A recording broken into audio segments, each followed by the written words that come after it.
आज हम पढ़ने जा रहे हैं पाठ 15 विराम चिन्ह। तो हम कभी भी कोई वाक्य पढ़ते हैं, हमारी जो भाषा होती है उसमें थोड़ा विराम करने के लिए जो जिन चिन्हों का प्रयोग करते हैं वो हमारे विराम चिन्ह कहलाते हैं। तो आइए हम अपने विराम चिन्हों के बारे में इस पाठ में पढ़ेंगे।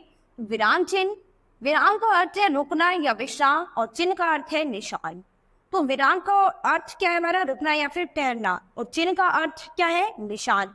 तो जब रुकने और ठहरने के लिए हम किसी निशान का प्रयोग करते हैं उसको ही हम विराम चिन्ह कहते हैं।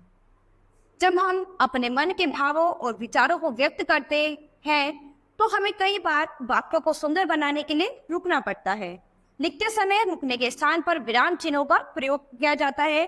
राकेश और जतिन क्रिकेट मैच देख रहे हैं। तो राकेश कहता है बल्लेबाजी करने वाली टीम कौन सी है? तो क्या है, अब ये प्रश्न पूछ रहा है, इसीलिए हमने क्या लगाया यहाँ पे? प्रश्न पूछने का चिन्ह। इसके बाद जतिन कहता है यजनखाना मैदान की टीम है। अब इसका वाक्य पूरा हो गया, इसलिए यहाँ पर क्या लगाइए? पूर्ण विराम। इसके बाद राकेश कहता है इसमें अच्छे बल्लेबाज कौन कौन है? वो फिर से प्रश्न पूछता है, इसीलिए प्रश्नवाचक चिन्ह लगाया है। इसके बाद जतिन कहता है कार्तिक, चिंटू और आशीष टीम के अच्छे बल्लेबाज हैं। अब कार्तिक के बाद हम हल्का सा रुके हैं क्योंकि इसके बाद दूसरा नाम है, तो हमें थोड़ा सा विराम लेना पड़ेगा, एक साथ तो हम नहीं बोल सकते। तो कार्तिक, चिंटू और आशीष टीम के अच्छे बल्लेबाज हैं। और हमारे यहाँ पर वाक्य पूरा हो गया, इसलिए हमने यहाँ पर पूर्ण विराम लगा दिया। तो फिर वार्तालाप में वाक्यों को बोलने के लिए जितनी बार रुकना पड़ा उन स्थानों पर विराम चिन्हों का प्रयोग किया गया है। तो भाषा में विराम के लिए जिन चिन्हों का प्रयोग किया जाता है उन्हें विराम चिन्ह कहते हैं। सबसे पहला है पूर्ण विराम। तो प्रत्येक वाक्य के पूरा होने पर पूर्ण विराम का प्रयोग किया जाता है। जैसे हम कल मेले में जाएंगे, ये हमारा वाक्य पूरा हो गया, तो इसीलिए हमने इसके बाद पूर्ण विराम लगा दिया, यानी हम पूरा विराम यहाँ पर कर सकते हैं। इसके बाद है अल्प विराम यानी कॉमा। एक जैसे दो या अधिक शब्दों या एक वाक्य को अलग करने के लिए अल्प विराम का प्रयोग किया जाता है। जैसे पुनीत, उमेश और वैभव खेल रहे हैं।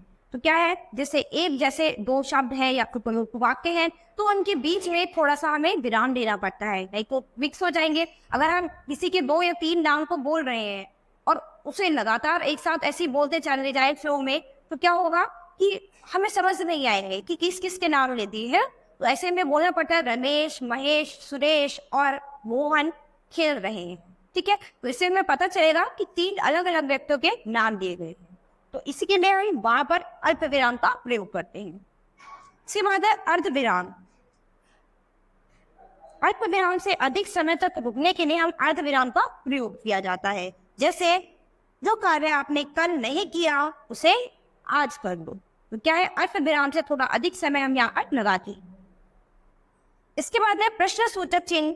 तो प्रश्न सूचक वाक्यों के अंत में प्रश्न सूचक चिन्ह का प्रयोग किया जाता है। तो जो वाक्य ऐसे होते हैं जिसमें आप कोई प्रश्न कर रहे हैं, कुछ पूछ रहे हैं किसी से, तो वहां पर प्रश्न सूचक चिन्ह लगाया जाता है। जैसे तुम क्या कर रहे हो? तो यहाँ पर प्रश्न किया जा रहा है, कुछ प्रश्न पूछ रहे हैं, तो इसीलिए यहाँ पर प्रश्न सूचक चिन्ह लगाया जाएगा।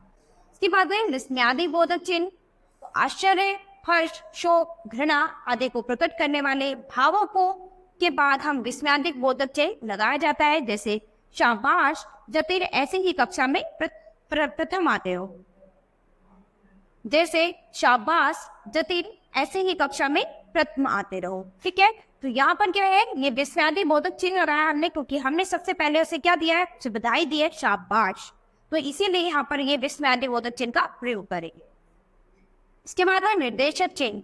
इसका प्रयोग वाक्यों तथा वाक्यांशों के बीच में किया जाता है। जैसे प्रवीण बोला मैंने तो अभी भोजन नहीं किया है।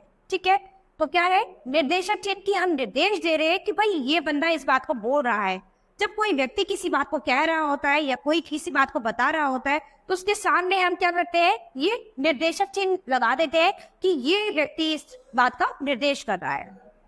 इसके बाद है योजक चिन्ह। तो दो शब्दों को जोड़ने के लिए हम योजक चिन्ह का प्रयोग करते हैं। जैसे निहाल और कनक भाई बहन हैं, तो भाई बहन इनके बीच क्या है, संबंध बनाने के लिए हम योजक चिन्ह लगाते हैं। जैसे भाई बहन हो गया, दिन रात हो गया,